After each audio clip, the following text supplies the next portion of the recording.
recognize the representative from Florida, Mr. Soto, for 5 minutes to ask your question.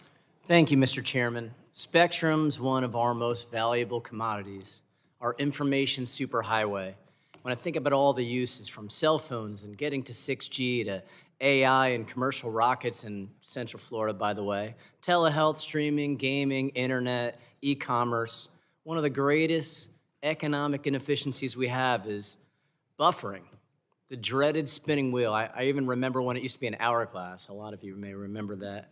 And so it's critical for us to ensure access to spectrum for these commercial and technical uses. Unfortunately, Congress allowed the FCC's auction authority to lapse back nearly 2 years ago. And we saw, the Department of Defense, our military, they need to defend the nation.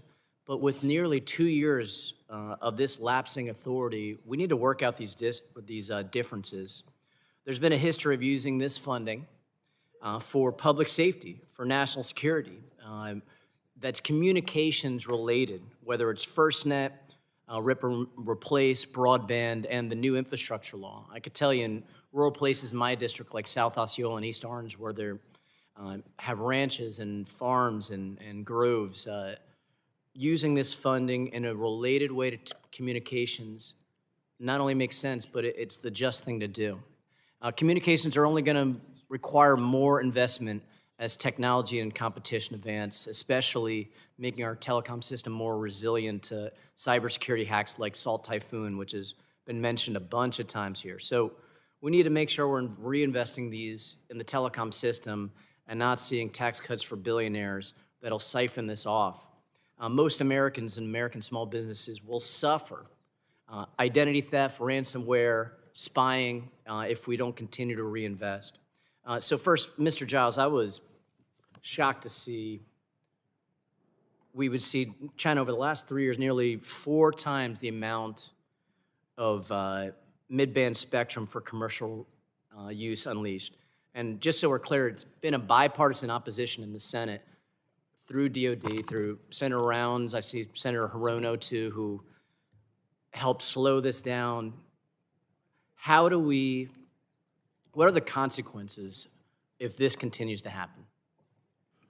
Thank you for the question. I think the consequences is where you started. It's the buffering hourglass.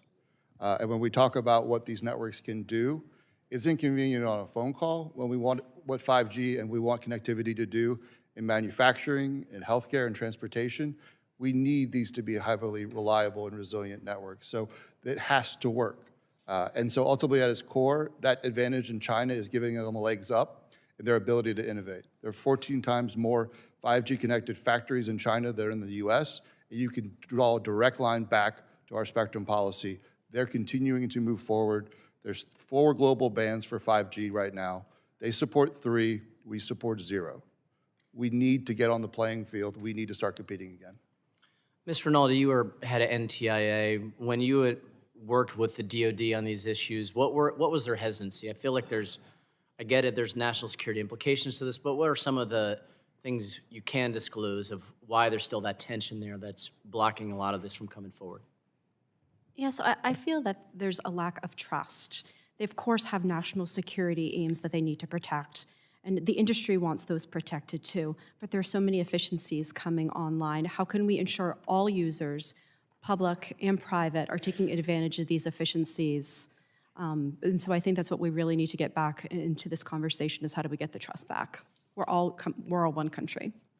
Thank you. Mr. Lewis, if you could have a top 3 reinvestment in telecom and in communication systems with the proceeds of spectrum sales, what would it be?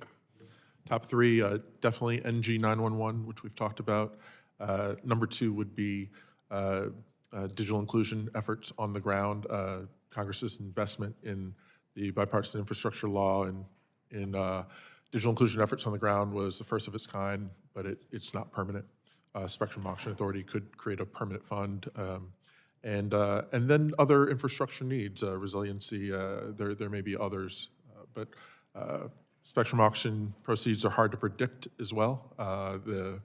Those auctions, since there's no greenfield space, come with costs as well, so prioritizing would make sense.